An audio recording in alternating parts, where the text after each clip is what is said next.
Il existe une plante qui pousse dans votre jardin, une plante que l'Empire britannique a tenté d'éradiquer pendant 2 siècles. C'est la seule source de caféine indigène d'Amérique. Pendant 8000 ans, elle a alimenté des civilisations entières. Elle a permis aux guerriers de rester éveillés pendant des jours sans dormir.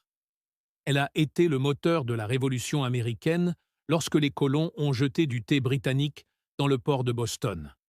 En 1789, un botaniste royal lui donna un nom destiné à l'anéantir. Vomitoria, le hou qui fait vomir. Un nom mensonger, certes, mais efficace.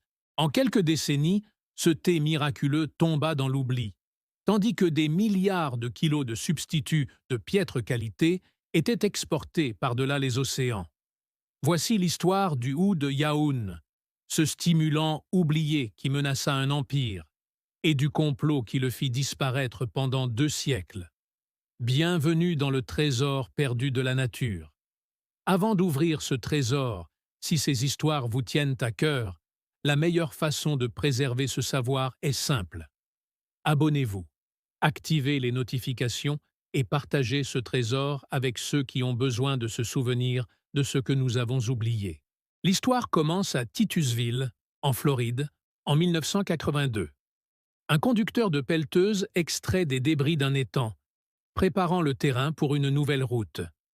Sa benne remonte à la surface, chargée de crânes humains. Les travaux s'arrêtent.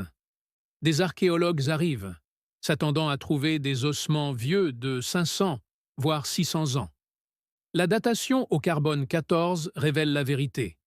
Ils sont vieux de 7000 à 8000 ans. Il s'agit du plus ancien site funéraire intact d'Amérique du Nord. Mais ce qui stupéfie les chercheurs, ce n'est pas l'âge, c'est la composition des corps. L'analyse chimique détecte de la caféine, de la théobroine et de l'acide oïque dans des proportions précises. On retrouve les mêmes composés dans une plante, le hou yaoun. Ces populations consommaient du thé caféiné 3000 ans avant la découverte du thé en Chine.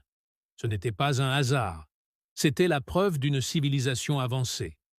Avance rapide jusqu'en 1100, après Jidonsekaokia, dans l'Illinois, une ville tentaculaire de 20 000 habitants située au cœur de la vallée du Mississippi, à des centaines de kilomètres de tout océan. Des archéologues y ont mis au jour des chopes de bière cérémonielles recouvertes de résidus. L'analyse du revêtement a révélé la présence de yopon. Or, cette plante ne pousse que sur les côtes atlantiques et du golfe du Mexique. Ces peuples l'échangeaient par-delà 800 mètres de nature sauvage, non par luxe, mais par nécessité. Les Tamuquois de Floride l'appelaient Harry, les Creeks, Sina, les Cherokees l'appelaient l'arbre bien-aimé. Lorsque le naturaliste William Bartram traversa le territoire Cherokee en 1775, il écrivit qu'il le cultivait avec respect, taillant les branches, protégeant les bosquets et échangeant les feuilles comme une monnaie d'échange. Ce n'était pas qu'une simple plante, c'était de la puissance. Les feuilles contiennent de la caféine à un niveau comparable à celui du thé vert, soit 60 ml par tasse. Mais le yopon possède un atout que ni le thé ni le café ne peuvent offrir. Il contient de la théobroine, la molécule du plaisir présente dans le chocolat, dans un rapport de 5:1 avec la caféine. Cette combinaison procure une énergie propre et concentrée, sans nervosité ni coup de fatigue. Il contient également du théophèle, qui dilate les vaisseaux sanguins et améliore l'oxygénation. Les guerriers de la tribu Natchez emportaient du yopon séché lors de leurs raids, car il les rendait moins sensibles à la soif, à la faim et à l'épuisement, leur conférant ainsi un avantage crucial en termes d'endurance. Le yopon ne contient aucun tanin. Contrairement au thé ou au café asiatique, il ne supporte pas une infusion trop longue. Il ne devient jamais amer, ne tache jamais les dents et ne provoque jamais de troubles digestifs. Son pouvoir antioxydant est comparable à celui des myrtilles. Des études menées par l'Université de Floride en 2009 ont confirmé que le yopon contient des acides chlorogéniques, du chiméol et des polyphénols aux propriétés anti-inflammatoires et anticancéreuses. Il ne s'agissait pas de médecine traditionnelle, mais d'ingénierie biochimique vieille de 8000 ans, bien avant l'existence des laboratoires. Lorsque les explorateurs espagnols arrivèrent en Floride en 1535, ils découvrirent cette boisson noire. En 1615, un prêtre espagnol écrivit qu'aucun Espagnol ni Indien ne s'en dispensait quotidiennement, matin ou soir. Il décrivit des symptômes que nous reconnaissons aujourd'hui comme une dépendance à la caféine. Les Espagnols l'appelaient « thé del indio ». Ils étaient dépendants en l'espace d'une génération. Les colons anglais des Carolines apprirent à récolter le yaon dès le début du XVIIIe siècle. Ils l'appelaient cassina, thé de Caroline ou thé indien. À la fin du XVIIIe siècle, il était devenu plus courant que le thé britannique importé. Moins cher, local et abondant. On le cultivait dans les plantations du Sud. Les esclaves en buvaient. Les propriétaires de plantations en buvaient. Son usage transcendait les classes sociales, car il était tout simplement efficace. Puis, des marchands américains firent une chose risquée. Ils commencèrent à l'exporter en Europe. Les Français l'appelaient Appalachina. Les Anglais, thé des mers du Sud. Il se vendait 2 fois moins cher que le thé asiatique, et son goût était meilleur. Sans amertume, sans besoin de sucre pour masquer la saveur. Le sucre était cher. Sa culture nécessitait des plantations. Le sucre nécessitait l'esclavage. Le thé de Yaoundé menaçait tout un modèle économique. En 1783, le botaniste allemand Johann David Schopp écrivait dans son journal que le thé de Yaoundé était devenu si populaire que la Compagnie britannique des Indes orientales s'en inquiétait de plus en plus, y voyant une menace pour sa mainmise sur le marché mondial du thé. Il ne s'agissait pas de paranoïa, mais bien d'une véritable guerre économique. La Compagnie britannique des Indes orientales contrôlait le commerce mondial. Elle avait bâti sa fortune grâce au thé, au sucre et à la traite négrière qui alimentait les plantations de canne à sucre. Le roi George III a personnellement profité de la taxation du thé. Une plante indigène d'Amérique du Nord qui ne nécessitait ni importation, ni intermédiaire, ni taxation, ne représentait pas une concurrence. C'était une menace existentielle. Voici William Hatton, jardinier royal des jardins Kew et ami personnel du roi George III. En 1789, 6 ans seulement après l'humiliation infligée à la Grande-Bretagne par la guerre d'indépendance, Hatton fut chargé de corriger une erreur botanique. Carl Linnaeus avait par mégarde attribué le même nom latin au hou de Joron et au hou de Daun, Isex cassin. Hatton renomma donc le hou de Daun cassin, dépourvu de caféine et sans valeur nutritive. Il le rebaptisa ensuite Yaon Elex Vomitoria. Vomitoria, le hou qui donne envie de vomir. C'était un mensonge.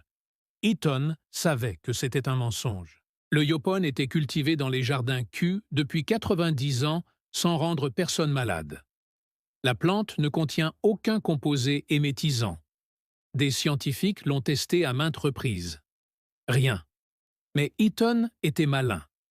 Il avait pris connaissance de récits de cérémonies de purification amérindiennes, où des guerriers buvaient d'énormes quantités de yopon concentrés après plusieurs jours de jeûne, puis vomissaient.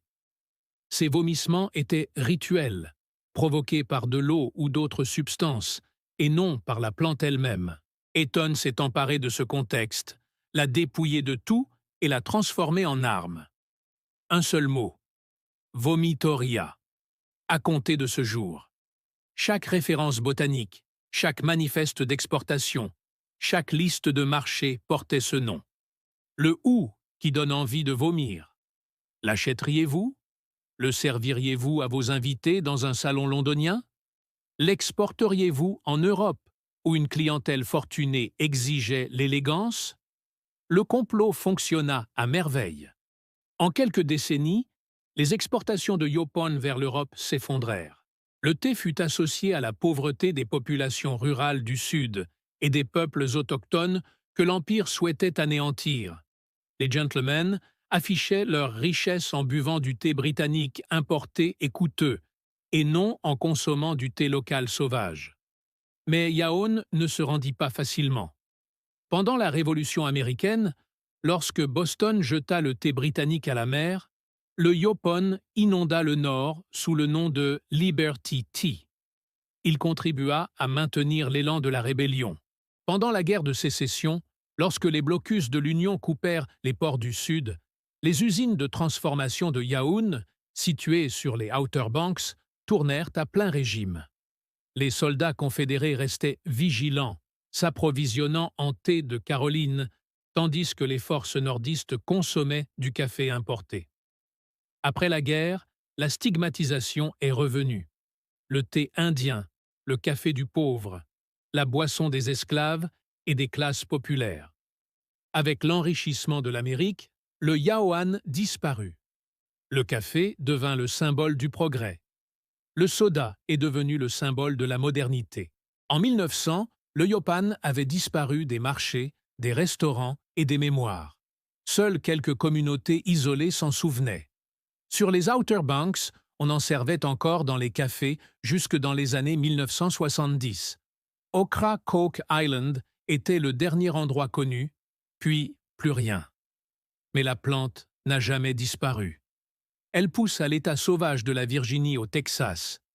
Des millions d'Américains la croisent chaque jour, taillée en haies, plantée comme arbuste d'ornement, ou encore en pleine floraison dans leur jardin, où elle se pare de baies rouges vifs. Ils ignorent tout de sa teneur en caféine. Ils ignorent qu'elle a alimenté des civilisations. Ils ignorent que l'Empire britannique a passé des siècles à tenter de l'éradiquer. En 2020, un changement s'est opéré. Quelques agriculteurs, historiens et botanistes ont commencé à se poser des questions. Pourquoi importons-nous 250 000 tonnes de thé chaque année alors qu'une plante bien plus performante pousse gratuitement? Pourquoi expédions-nous 1,6 milliard de kilos de café par-delà les océans alors que votre étang prospère dans un sol sableux presque aride? Pourquoi un nom donné par un seul botaniste détermine-t-il encore ce que nous buvons 235 ans plus tard? Des entreprises comme Catspring Yoron, Yaoun Brothers et Rise Yoron ont commencé sa culture à des fins commerciales. Whole Foods l'a classé parmi les tendances alimentaires phares. En 2023, des chefs à Austin, en Floride, et en Caroline du Nord ont commencé à l'infuser dans leurs restaurants. Les gens l'ont goûté, ils l'ont apprécié. Doux, terreux, sans amertume, et l'énergie qu'il procure est différente. Claire, concentrée, sans nervosité ni coup de fatigue. Des études ont confirmé ce que les peuples autochtones savaient depuis toujours. La combinaison unique de caféine, de théobromine et de terrine du yaoun procure une clarté mentale durable. L'absence de tanin le rend facile à digérer. Les polyphénols favorisent la santé intestinale, la fonction cardiovasculaire et les performances cognitives. Et comme il est cultivé localement, son empreinte carbone est bien inférieure à celle du café ou du thé importé. Mais voici ce que les études ne peuvent pas mesurer. Yelpin a grandi ici. Il a survécu ici. Il a nourri les populations locales pendant 8000 ans, avant que les multinationales ne décident de ce que nous devions boire. Il n'a besoin d'aucun brevet. Il n'a besoin d'aucun laboratoire. Il n'a besoin d'aucune autorisation. Il pousse, tout simplement. Le nom Vomitoria existe toujours. Les taxonomistes ne le changeront pas. Trop de précédents, trop d'histoires. Mais chaque fois que quelqu'un prépare une tasse de yaopan, il prouve que ce nom a toujours été un mensonge. La conspiration a fonctionné pendant 2 siècles. Elle a maintenu un empire prospère. Elle a effacé le savoir autochtone. Elle a remplacé une plante supérieure par des importations de qualité inférieure. Mais les empires s'effondrent, les marchés évoluent, et le yaopan continue de pousser, attendant dans les jardins, au bord des routes, dans les forêts, sous l'arbre chéri, le super thé que les Britanniques ont tenté d'anéantir. Il a survécu à l'Empire. Il a survécu aux mensonges. Et il est toujours là, poussant sans autorisation, prospérant sans contrôle.